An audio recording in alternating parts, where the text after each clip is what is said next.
اب یہ نوٹ کر لیجئے، ہدایت و ضلالت اس دنیا میں جو مختلف حالتیں انسان پر طاری ہوتی ہیں، یا نعمتوں کی بارش ہو رہی ہے، یا تنگی ہے، فقر ہے، احتیاج ہے، دنیاوی حیثیت ہے، وجاہت ہے، یا دنیا میں گمنامی ہے، کسنمی پرست کے بھیا کیس تھی، کوئی آپ کا حال ہی نہیں پوچھ رہا کہ تم ہو کون، تمہارے منہ میں کتنے دانت ہیں، یا یہ کہ دنیا میں اقتدار کی کسی مسند پر انسان بیٹھا ہے، یا یہ کہ کوئی اس کے ہاتھ میں اختیار نہیں، یہ تمام جو حالات انسان پر طاری ہوتے ہیں، ان کے جواب میں جو طرز عمل فکری اعتبار سے اور عملاً انسان اختیار کرتا ہے، اس کے 4 درجے ہیں۔ پہلا درجہ ہے انتہائی گمراہی، ضل ضلالا بعیدا۔ وہ کیا ہے؟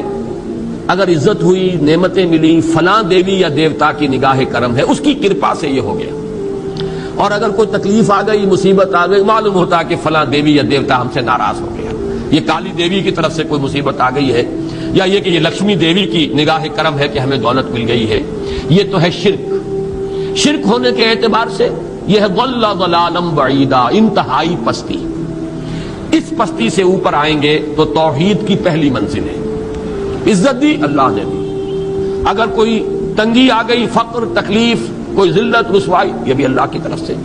ایک اعتبار سے تو انسان ہدایت پر آ گیا، بڑی گہرائی تھی اس گندگی کی اور اس خباثت کی جو شرک جس کا نام ہے، اس سے انسان نکل آیا، نجاست سے۔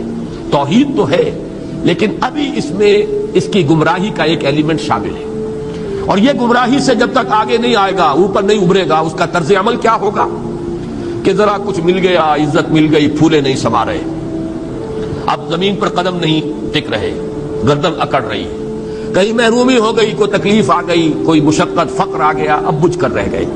ان دونوں کیفیات میں انسان کا پینڈولم جو ہے وہ ایکسٹریم کو جائے گا۔ یہ کب ہوگا؟ جبکہ انسان یہ سمجھتا ہے کہ اس دنیا میں جو دولت مل گئی یا عزت مل گئی تو یہ گویا کہ بڑی کوئی قابل فخر شے ہے، اور اگر یہاں پر کوئی تکلیف آ گئی، کوئی مصیبت آ گئی، فقر و فاقہ آ گیا تو یہ گویا کہ بہت ہی اہانت آمیز شے ہے۔ اگر یہ انسان سمجھے گا تو طرز عمل وہ نکلے گا، نتیجے کے طور پر جو میں بیان کر چکا ہوں، یہ گمراہی ہے۔ اس گمراہی سے نکلیں گے تو آپ کس مقام پر آئے؟ دوسری منزل ہدایت کی کیا ہے؟ نہ یہ عزت ہے نہ یہ ذلت ہے، دونوں حیثیتیں برابر ہیں کہ یہ امتحان ہے۔ اسی لیے ان دونوں آیتوں میں ایک لفظ قدر مشترک ہے، اذا مبتلاہ، فاما الانسان اذا مبتلاہ ربہ فاکرمہ ونعمہ۔ یہ بھی ایک ابتلا ہے، آزما رہا ہے اللہ، کبھی وہ دے کر آزماتا ہے، کبھی چھین کر آزماتا ہے، کبھی فقر و فاقہ سے آزماتا ہے، کبھی وہ کثرت دولت اور کثرت مال سے آزماتا ہے، کبھی وہ صحت دے کر آزماتا ہے کہ یہ قوت اور توانائی اور صحت جو میں نے دی ہے یہ اس میں کیا کرتا ہے، کبھی وہ مرض کے ذریعے سے آزماتا ہے کہ صبر کرتا ہے کہ نہیں کرتا۔ ہمارے لیے شکوہ اور شکایت تو اس کی زبان پر نہیں آ جاتی، نالا اور شیون تو نہیں آ جاتا، تکلیف جھیلتا ہے کہ نہیں جھیلتا، اس میں تحمل ہے کہ نہیں ہے، تو صبر کرتا ہے یا شکر کرتا ہے۔ یہ دونوں کیفیات در حقیقت اس اعتبار سے مساوی ہے، یہ بھی امتحان، یہ بھی امتحان۔ یہ حقیقت جب سامنے ہوگی، اب وہ پینڈولم جو ہے وہ بہت کم ہو جائے گا، یعنی انسان میں طبعی طور پر تو ایک اثر ہوتا ہے غیر اختیاری، کسی چیونٹی نے کاٹا آپ کے پاؤں پر، آپ اپنا پاؤں ہٹا لیں گے، اس میں کوئی ارادہ نہیں، یہ ریفلیکس ایکشن ہے، غیر اختیاری فعل ہے۔ اس حد تک تو انسان ضرور متاثر ہوتا ہے، اس سے تو کوئی انسان جو ہے وہ بلندر نہیں ہو سکتا۔ حضرت ابراہیم رضی اللہ تعالیٰ عنہ، حضور کے وہ نومولود فرزند، انتقال جب ہو رہا تھا، آپ کی آنکھوں میں آنسو آ گئے۔ اب یہ ایک طبعی اثر ہے، ایک فعل ہے، انفعالی کیفیت ہے جو بالکل طبعی ہے، لیکن یہ نہیں کہ اس کی وجہ سے انسان کی زبان پر کوئی شکوہ آ جائے، کوئی شکایت آ جائے، یہ نہیں ہوگا، یہ ایمان کے منافی ہے۔ اسی طریقے سے اگر کوئی خوشی ہوئی ہے تو چہرے کے اوپر ایک نکھار آ جائے گا، تبسم آ جائے گا، اس سے زائد نہیں۔ اس حد تک تو یوں سمجھیے کہ انسان کا طبعی تقاضا ہے۔ اس سے زیادہ یہ پینڈولم اگر سوئنگ کر رہا ہے تو گویا کہ اس حقیقت سے انسان محجوب ہے کہ یہ بھی امتحان ہے، یہ بھی امتحان ہے، جو ہم سورہ حدید میں پڑھ چکے ہیں۔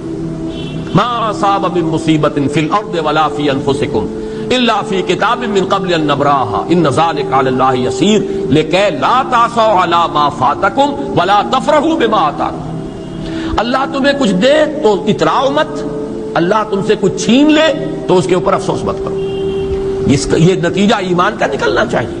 اگر تمہیں ایمان ہے اللہ پر، اگر تمہیں یقین ہے کہ جو کچھ ہوا ہے اللہ کے اذن کے بغیر نہیں ہوا، اگر تمہیں یقین ہے کہ اللہ نے جو میرے لیے طے کیا ہے اس میں میرے لیے خیر ہی ہے، چاہے فی الحال فی الوقت فوری طور پر مجھے ناگوار محسوس ہو رہی ہے بات، لیکن یقیناً میرے لیے اس میں خیر ہے میرے رب کی طرف سے کہ ہر کے ساتھ یہ ماریخ عین الطاف، ہم تو شارٹ سائٹڈ ہیں، ہم دیکھ نہیں سکتے کسی شے کو، ہم اس کے ظاہر کو دیکھ کر گھبرا اٹھتے ہیں کہ یہ تو تکلیف آ گئی، کیا پتا اسی کے پردے میں اللہ کی رحمت آ رہی ہے۔ میں نے وہ رئیس امروہوی کے اشعار آپ کو کئی دفعہ سنائے ہیں، وہ وقت آیا کہ ہم کو قدرت ہماری سعی و عمل کا پھل دے، بتا رہی ہے یہ ظلمت شب کہ صبح نزدیک آ رہی ہے، ابھی ہے کچھ امتحان باقی، فلاکتوں کے نشان باقی، قدم نہ پیچھے ہٹے کہ قسمت ابھی ہمیں آزما رہی ہے۔ رئیس اہل نظر سے کہہ دو کہ آزمائش سے جی نہ ہارے، جسے سمجھتے ہو آزمائش وہی تو بگڑی بنا رہی ہے۔ اسی آزمائش سے تو بگڑی بنے گی، اسی سے تو تمہارا خیر جو ہے اجاگر ہوگا، سامنے آئے گا، پتہ چلے گا who's who, what is what۔ ابو بکر میں کتنا یقین اور ایمان تھا، یہ کیسے معلوم ہوگا؟ کیسے معلوم ہوگا کہ بلال میں کتنا سہار، کتنا تحمل تھا، کتنا صبر تھا، اگر وہ مصیبت ان پر نہ آتی کہ جو امیہ ابن خلف کے ہاتھوں ان پر قیامت ٹوٹ رہی تھی۔ تو یہ ساری چیزیں جو ہے ما اصاب من مصیبت فی الارض ولا فی انفسکم الا فی کتاب من قبل ان نبرأ ان ذلک علی اللہ یسیر لکی لا تأسوا علی ما فاتکم ولا تفرحوا بما آتاکم واللہ لا یحب کل مختال فخور۔ اگر اس حقیقت سے محجوب ہو جاؤ گے تو پھر اختیال اور فخر اور گھمنڈ پیدا ہو جائے گا تمہارے اندر، یا دوسری طرف مایوسی، کمر ہمت ٹوٹ کر رہ جائے گی، خودکشی کرنے کو انسان آمادہ ہو جاتا ہے، ذرا کوئی ناکامی دنیا میں آ گئی، کوئی تکلیف آ گئی۔ یہ ہے در حقیقت تیسری منزل، ہدایت کی دوسری سیڑھی۔ پہلا کیا تھا؟ نہایت ضل ضلالا بعیدا، کوئی خیر مل گیا تو کسی دیوی کی نگاہ کرم، کوئی تکلیف آ گئی تو کسی دیوتا کی ناراضگی، یہ تو ہے ضل ضلالا بعیدا۔ اس سے اوپر آئے، یہ پہلی سیڑھی ہدایت کی ہے۔ عزت ہے تو اللہ کی طرف سے، اور اگر کوئی ذلت ہے، تنگی ہے تو اللہ کی طرف سے، یہ ہدایت کا آغاز ہو گیا، یہ توحید کی بنیادی منزل ہے۔ اس سے اگلی منزل، یہاں کی ذلت ذلت نہیں، یہاں کی عزت عزت نہیں، ذالک یوم التغابن، ہار اور جیت کے فیصلے کا دن تو قیامت کا دن ہے، وہاں معلوم ہوگا جس کو اس روز عزت ملی وہ عزت والا ہے، جو اس روز ذلیل ہو گیا وہ ذلت والا ہے۔ یہ تو امتحان ہے، دار الامتحان ہے، خلق الموت والحیات لیبلوکم ایکم احسن عملا، یہ تو دار الامتحان ہے، امتحان ہونے کے ناطے دونوں برابر ہیں۔ اس سے اوپر ہے ایک چوتھی منزل، ہدایت کی تیسری منزل، وہ کیا ہے؟ عام طور پر انسان یہ سمجھتا ہے کہ یہ جو آزمائش ہے تنگی کی اور فقر و فاقہ کی، یہ سخت تر آزمائش ہے، اور نعمتوں کی بارش ہو تو یہ آسان آزمائش ہے۔ یہ بھی ابھی گمراہی کا ایک پرت جو ہے اس کی باقی ہے۔ ابھی ہدایت کا جو کامل جو ہوگا انکشاف وہ کب ہوگا؟ جب انسان اس حقیقت کو جان لے کہ جہاں وسعت ہو، جہاں کثرت ہو، وہ زیادہ بڑا امتحان ہے، سخت امتحان ہے، بجائے اس کے کہ اگر قلت ہے، کمی ہے، یہ کم تر امتحان ہے، یہ کم بھاری امتحان ہے۔ کیوں؟ کہ اگر آپ کے پاس کثرت ہے، آپ کے اندر غفلت پیدا ہو جائے گی۔ کثرت کا لازمی نتیجہ غفلت ہے۔ نہ کوئی غم کرو، نہ خوف، خوشیاں مناؤ جنت کی جس کا تم سے وعدہ کیا گیا تھا۔ اللہ کی ربوبیت پر اطمینان جب انسان کو ہو جاتا، میرا رب اللہ ہے، ربی اللہ، انسان کے لیے نہ کوئی کھٹکا، نہ کوئی خطرہ، نہ کوئی خوف، نہ کوئی حزن۔ جو کچھ ہو رہا ہے کس کے اذن سے ہو رہا ہے؟ اللہ کے اذن سے۔ اللہ کے اذن کے بغیر پتا تک نہیں ہلتا۔ یہ کوئی اندھا بہرا مادہ نہیں ہے جس سے مجھے کوئی خوف ہو۔ اندھا بھینسا چلا رہا ہو اس سے تو ڈرنے کا ہر انسان کو ڈرنا چاہیے، نہ معلوم کس کو ٹکر مار دے، لیکن نہیں، اس کائنات کو چلانے والا ایک سمیع و بصیر خدا ہے، وہ جو میرا دوست ہے، میرا ولی ہے۔ اللہ ولی الذین آمنوا یخرجہم من الظلمات الی النور، اللہ اہل ایمان کا ولی ہے، ساتھی ہے، پشت پناہ ہے، مددگار ہے، حمایتی ہے۔ بتائیے جسے یقین ہو جائے کہ اللہ میرا مددگار، اللہ میرا محافظ، اللہ میرا پشت پناہ، اللہ میرا حمایتی، اس کے لیے کوئی خوف ہوگا؟ اس سے کوئی ڈر ہوگا؟ میں مثال دیا کرتا ہوں ایک بہت سادہ، پنجاب کے دیہات کی۔ تو بڑا چودھری ہے اور کوئی غریب کسان ہے، اس غریب کسان کے جانوروں کو ہر وقت اندیشہ ہوگا چوری کا، کوئی میری بھینس کھول کر نہ لے جائے، کوئی میرا بیل کھول کر نہ لے جائے۔ لیکن جس کے بارے میں یہ سب کو معلوم ہو کہ وہ جو بڑا چودھری ہے وہ اس کا دوست ہے، اس کی بچیا کو کوئی خوف ہوگا؟ اس کی بھینس پر کوئی ہاتھ ڈالے گا؟ اسے کوئی اندیشہ ہوگا؟ نہیں. کیوں؟ کہ وہ بڑا چودھری، بڑا اس کا یہاں کا سردار، جاگیردار، سب کو معلوم ہے وہ میرا دوست ہے، کوئی میرے خلاف اقدام نہیں کر سکتا. اس دنیا میں یہ چھوٹی سی بات اگر آپ کے دلی اطمینان اور سکون کا باعث بن سکتی ہے تو ذرا تصور کیجئے. میں لفظ تصور استعمال کروں گا صرف اس لیے کہ اس کا ہم جس کو کہتے ہیں ادراک اور شعور کر نہیں سکتے. اگر کے ساتھ کر سکتے، اگر یقین ہو کہ اللہ میرا مددگار اور یقین ہو کہ اللہ ہر آن میرے ساتھ ہے، پھر کوئی خوف کس کا خوف؟ کوئی شے اللہ سے بالاتر ہے؟ کوئی قوت اس سے زیادہ طاقتور ہے؟ کوئی اس کے ارادے کو بدلنے والا ہے؟ کوئی اس کی مشیت کے آڑے آنے والا ہے؟ یہی بات ہے جو حضور نے فرمائی. یہ ایمان کا حاصل ہے لب لباب کہ دیکھو اچھی طرح اس بات کو ذہن نشین کر لو. اگر تمام انسان مل کر تمہیں کوئی نقصان پہنچانا چاہے نہیں پہنچا سکتے مگر جو کچھ اللہ نے لکھ دیا ہو، اور تمام انسان مل کر تمہیں کوئی نفع پہنچانا چاہے نہیں پہنچا سکتے مگر وہ شے جو اللہ نے طے کر دیا. آپ پھر میں کہوں گا ذرا تاریخ کیجئے، اسے فرض کیجئے، اسے سوچئے. اگر اس حدیث پر ہمارا دل ٹھکا ہوا ہو تو کسی سے ڈر ہوگا؟ یہ مجھے نقصان نہ پہنچا دے، یہ میری رپورٹ خراب نہ کر دے، یہ میری انکریمنٹ نہ رکوا دے، یہ میرا یہ نہ بگاڑ دے، یہ میرا یہ نقصان نہ پہنچا دے. اس کا ڈر، اس کا ڈر، اس کا خوف، اس کی خوشامد، اس کے لیے جا کر طرح طرح سے اپنی عزت نفس کو ذلیل کروانا اس کے سامنے. یہ سب کچھ کیوں کرتا ہے انسان؟ جب سمجھتا ہے کہ اس کے ہاتھ میں میرا کوئی نفع ہے، اس کے ہاتھ میں میرے لیے کوئی ضرر ہے، یہ مجھے کوئی غضب پہنچا سکتا ہے، یہ مجھے کوئی نقصان پہنچا سکتا ہے، یہ میرا کوئی کام بنا سکتا ہے، یہ میری کوئی ضرورت پوری کر سکتا ہے. اسی کا نام شرک ہے. جہاں آپ نے یہ سمجھا کہ غیر اللہ کے اندر کوئی طاقت موجود ہے وہی شرک ہے.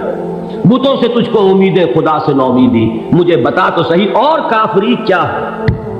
شرک تو یہ ہے. جس پر بھی تمہیں یہ خیال ہے کلمہ ہے، یہ کلمہ سوم لا حول ولا قوت الا باللہ. ذرا اس پر دل کو کبھی اگر آپ تصور کریں، پھر فرض کریں، دل ٹھک جائے اس پر، کوئی طاقت نہیں. یہی بات تھی جو شیخ عبد القادر جیلانی رحمۃ اللہ علیہ نے اپنی وصیت میں اپنے بچے سے کہی. 11ویں دینے والے ہیں لیکن حضرت شیخ عبد القادر جیلانی کی وصیت اور تعلیمات کو کتنے لوگ ہیں جانتے ہو؟ یہ جن مقامات تک پہنچے ہیں وہ کس چیز کی بدولت پہنچے؟ انہوں نے جو پیغام دیا وہ کیا تھا؟ اے میرے بچے، جس طریقے سے قرآن مجید میں حضرت لقمان کی نصیحتیں جو ہے نقل کر دی گئی ہیں، میں یہ عرض کروں گا بالفرض اگر قرآن حضرت عبد القادر جیلانی کے بعد نازل ہوا ہوتا تو شیخ عبد القادر کی یہ نصیحتیں بھی قرآن میں درج ہوتی. اتنی اونچی نصیحتیں ہیں. اے میرے بچے، اس حقیقت کو ذہن نشین کر لے، لا فاعل فی الحقیقت ولا مؤثر الا اللہ. اس کائنات میں نہ کوئی فاعل حقیقی ہے نہ مؤثر حقیقی ہے سوائے اللہ. کسی شے میں کوئی تاثیر نہیں اگر اللہ نہ چاہے. آگ جلا نہیں سکتی اگر اللہ نہ چاہے. پانی ڈبو نہیں سکتا اگر اللہ نہ چاہے. زہر ہلاک نہیں کر سکتا اگر اللہ نہ چاہے. کوئی چیز فائدہ نہیں پہنچا سکتی اگر اللہ نہ چاہے. تو در در پہ کیوں سر جھکاتے ہو؟ در در پر کیوں جب عیسائی کرتے ہو؟ سب کے سامنے کیوں ہاتھ پھیلاتے ہو؟ ایک اللہ سے مانگو، ایک اللہ کے سامنے زمین پر اپنی جبین رکھو. لا فاعل فی الحقیقت ولا مؤثر الا اللہ. نظر آتا ہے ہمیں کہ پانی پیاس بجھا دیتا ہے. پیاس بجھانے کی صلاحیت پانی میں نہیں ہے، اللہ کے اذن سے. کھانا بھوک مٹا دیتا ہے، بھوک مٹانے کی صلاحیت کھانے میں نہیں ہے، اذن رب میں. دیکھیے یہی یقین تھا. حضرت موسیٰ علیہ السلام کا واقعہ یاد کیجئے. سامنے سمندر آ گیا ہے، قوم دیکھتی ہے پیچھے کہ گرد و غبار کا طوفان. معلوم ہوا کہ فرعون اپنے لشکر سمیت آ گیا. لشکر جب چلتا تھا تیز رفتاری کے ساتھ تو گرد و غبار کا جو طوفان اٹھتا تھا اس کا تصور کیجیے. اور لمحہ بلمحہ وہ قریب آ رہا ہے. پوری قوم نے کیا کہا؟ اے موسیٰ انا لمدرکون، اے موسیٰ ہم کو پکڑے گئے. قرآن مجید میں تو یہاں وہ باتیں نہیں لکھی ہیں لیکن تورات میں یہ درج ہے کہ بنی اسرائیل جھگڑنے لگے، دست و گریبان ہو گئے موسیٰ کے ساتھ. موسیٰ نے یہاں مروایا لا کر، اس سے تو ہم ہی بہتر تھے، وہاں کھانے کو ملتا تھا، زندگی تو تھی، بیگار ہم کر رہے تھے، موت تو نہیں تھی۔ اب جو کچھ ہوگا اس کا تصور کرو، جس طریقے سے ہمارے ٹکڑے اڑائے جائیں گے۔ تو لڑ رہے ہیں حضرت موسیٰ علیہ السلام سے، یہ تورات کی تفصیل ہے۔ قرآن میں صرف اتنا آیا ہے، پریشان ہو کر انہوں نے کہا انا لمدرکون، موسیٰ ہم کو پکڑے گئے۔ اس وقت موسیٰ کا جواب کیا ہے؟ کلا ان معی ربی سیہدین، نہیں، میرے ساتھ میرا رب ہے، وہ راستہ دے گا۔ بتائیے کہاں راستہ نظر آ رہا ہے؟ یہ ہے ایمان بالغیب۔ راستہ نظر نہ آئے تب اللہ پر یقین ایمان ہے۔ جیب میں پیسے ہوں اور تب دل کو اطمینان ہے، تو ایمان کس پر ہوا؟ پیسے پر، اللہ پر نہیں۔ جب وسائل و ذرائع نہ ہو اور پھر یقین ہو کہ اللہ مسبب الاسباب ہے، وہ اسباب کا پابند نہیں ہے، وہ اسباب کا محتاج نہیں ہے، اسباب اس کے محتاج ہے۔ اگر یہ یقین ہے تو اللہ پر ایمان ہے، یہ نہیں ہے تو تمہارا ایمان اسباب پر ہے، وسائل پر ہے، ذرائع پر ہے، مادیات پر ہے، اللہ پر نہیں۔ اس وقت کہاں راستہ تھا؟ کوئی راستہ تھا؟ سمندر ہے اور ادھر سے لشکر آ گیا ہے۔ کلا ان معی ربی سیہدین۔ اب دیکھیے ایمان کہہ دینا آسان ہے، ہوا معکم اینما کنتم، جہاں کہیں بھی تم ہوتے ہو اللہ تمہارے ساتھ ہوتا ہے، لیکن اس کا یقین قائم ہو جائے تو زمین و آسمان کا فرق واقع ہو جائے۔ یہی بات ہوئی حضور کے ساتھ۔ غار ہے، چھپے ہوئے ہیں محمد رسول اللہ اور آپ کے وہ یار غار ابو بکر صدیق رضی اللہ تعالی عنہ۔ اقبال نے حضرت ابو بکر کی شان میں چند اشعار کہیں صرف، لیکن واقعہ یہ ہے کہ بھاری بھاری نظموں پر اور قصیدوں پر بھاری ہے، طویل ترین نظمیں اور قصیدے ہوں ان پر بھاری ہے۔ ہمتیں ابو بکر کی ہمت جو ہے، کشت ملت را جو ابر، جیسے بارش سے کھیتی اپجتی ہے، ابو بکر کی ہمت اور عظیمت اس امت کو اسی طرح سینچنے والی ہے۔ ثانیے اسلام و غار و بدر و قبر، وہ دوسرے تھے اسلام میں، دوسرے پہلے کون تھے؟ انا اول المومنین، حضور فرماتے ہیں سب سے پہلا ایمان لانے والا میں، دوسرے ابو بکر۔ ویسے ہمارے ہاں یہ چلتا ہے اختلاف، حضرت علی پہلے ہیں کہ حضرت ابو بکر پہلے ہیں، لیکن اس میں بڑی خوبصورت تطبیق قائم کی ہے علماء نے، اور بہت صحیح ہے۔ چار کے بارے میں فیصلہ ہی مت کرو کہ کون پہلے، ان کی ایک عجیب تقسیم کر دی ہے۔ آزاد مردوں میں، بالغ مردوں میں سب سے پہلے ابو بکر، بچوں میں سب سے پہلے علی، خواتین میں سب سے پہلے خدیجہ، اور غلاموں میں سب سے پہلے زید بن حارثہ۔ بڑی پیاری تقسیم ہے، یہ چاروں ہی پہلے ہیں، ہر ایک کے لیے اولیت ہے۔ اور واقعہ یہ ہے کہ اگر زمانی اعتبار سے تعین ہوگا تو پہلے خدیجۃ الکبریٰ آئیں گی رضی اللہ تعالی عنہ۔ کسی اور سے بات کرنے کی نوبت بعد میں آ سکتی ہے، پہلے تو اہلیہ محترمہ سے بات ہوئی، آتے ہی پہلی وحی ہوئی ہے، ابھی تبلیغ کا حکم نہیں تھا۔ کس کو بتایا واقعہ؟ ابھی اپنی نبوت کی تبلیغ کا تو حکم ہی نہیں آیا۔ واقعہ کس کا ہے؟ وہ خدیجہ کا ہے۔ جب کہا ہے کہ خشیت علی نفسی، مجھے اپنی جان کا اندیشہ ہے، تو کیا جواب دیا خدیجہ نے رضی اللہ تعالی عنہا؟ وہ صدیقۃ الکبریٰ ہے۔ صدیقات جو ہے خواتین، ان میں چوٹی پر خدیجۃ الکبریٰ ہے رضی اللہ تعالی عنہ، اور صدیق جو مرد ہیں ان میں صدیق اکبر ہے ابو بکر صدیق رضی اللہ تعالی عنہ، لیکن صدیقات میں چوٹی پر۔ جب حضور نے فرمایا خشیت علی نفسی، کیا فرمایا؟ کیا عرض کیا؟ کیسے تسلی دی؟ نہیں، اللہ آپ کو ضائع نہیں کرے گا، آپ غریبوں کے ہمدرد ہیں، آپ مساکین کے تکالیف رفع کرنے والے ہیں، آپ بیواؤں کی سرپرستی کرتے ہیں، آپ مسافروں کی خدمت کرتے ہیں، اللہ آپ کو ضائع نہیں کرے گا۔ یہ یقین ہے اس خاتون کے اندر۔ خیر وہ ایک علیحدہ بات ہو جائے گی۔ میرے دل پر حضرت خدیجہ رضی اللہ تعالیٰ عنہ کی شخصیت کا بڑا گہرا نقش ہے، جو وہ کوئی اور ہی وقت اور موقع ہوا تو بیان ہوگا۔ بہرحال اقبال نے ایک مصرے میں جو چار اولیتیں جمع کر دی ہیں، ہمتیں کشت امت را چو ابر، ثانی اسلام و غار و بدر و قبر۔ اسلام میں حضور کے بعد پہلے کون؟ ابو بکر۔ غار میں حضور کے ساتھ کون؟ ابو بکر۔ بدر کی رات اللہ کا رسول سر بسجود وہ گھاس پھوس کی جو جھوپڑی بنائی گئی تھی، اور وہاں تلوار ننگی لے کر پہرا دینے والا کون؟ ابو بکر. اور اس حجرہ عائشہ میں محمد کے بعد سب سے پہلے دفن ہونے والا کون؟ ابو بکر رضی اللہ تعالی عنہ صلی اللہ علیہ وسلم. وہ جو معاملہ میں سنا رہا تھا غار ثور کا، حضرت ابو بکر بھی حضور کے خیال سے لرز گئے ہیں. آپ کو یاد ہوگا کہ جا کر پہلے تمام جتنے سوراخ تھے انہیں بند کیا ہے. ایک سوراخ رہ گیا تھا جس کو بند کرنے کے لیے کوئی کپڑا نہیں تھا، وہاں اپنی ایڑی رکھی ہے، تب کہا ہے حضور سے تشریف لائیے، اور اپنے زانو پر حضور کو لٹایا ہے، اور وہاں کسی موذی جانور نے کاٹا ہے، حضور کی آنکھ لگ گئی تھی. اس وقت اس بل کے اندر جو بھی بچھو ہے کیا ہے واللہ عالم، اس نے کاٹا ہے. اس کی تکلیف کی وجہ سے ابو بکر کی آنکھوں سے آنسو ٹپک گئے. حضور کے چہرے مبارک پر پڑے ہیں تو حضور جاگے ہیں، معاملہ کیا ہے؟ ایڑی نہیں ہٹائی وہاں سے، مبادا وہ جانور وہاں سے نکل کر محمد الرسول اللہ کو کوئی گزن پہنچا دے. ابو بکر کی ایڑی ہے، جس طرح چاہے کھا لے، ختم کر دے، جان نکل جائے تب کوئی آنچ آئے محمد پر تو آئے، لیکن جیتے جی نہیں. وہ ہے ابو بکر.